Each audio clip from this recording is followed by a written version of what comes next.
अस्सलाम वालेकुम dear viewers, असांजे चैनल ते खुशामदीद। यूनिवर्सिटी ऑफ सिंध तरफ़ां masters degree program BS third year जी सेकंड मेरिट लिस्ट अनाउंस कई वई आहे। सेकंड मेरिट लिस्ट में नालो चेक करण जे लाइ सभिनी खां पहिरियों तव्हां यूनिवर्सिटी ऑफ सिंध जी एडमिशन वारी वेबसाइट ते वेंदा, जंहिंजो URL तव्हांखे नज़र अची रहा आहे admission.usin.edu.pk।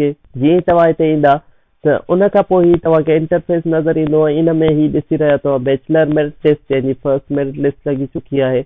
ही BS third year master merit list, इन जी फर्स्ट मेरिट लिस्ट अॻु में लॻी चुकी आहे। उनजे बारे में बस तव्हांखे ॿुधायोसीं। हाणे सेकंड मेरिट लिस्ट आहे।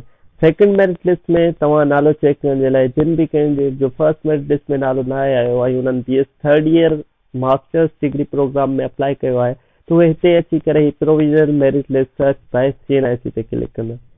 जीअं तव्हां सर्च बाय CNIC ते क्लिक कंदव त ही तव्हांखे इम्पोर्टेंट इंफॉर्मेशन अची वई आहे सेकंड लिस्ट जे बारे में।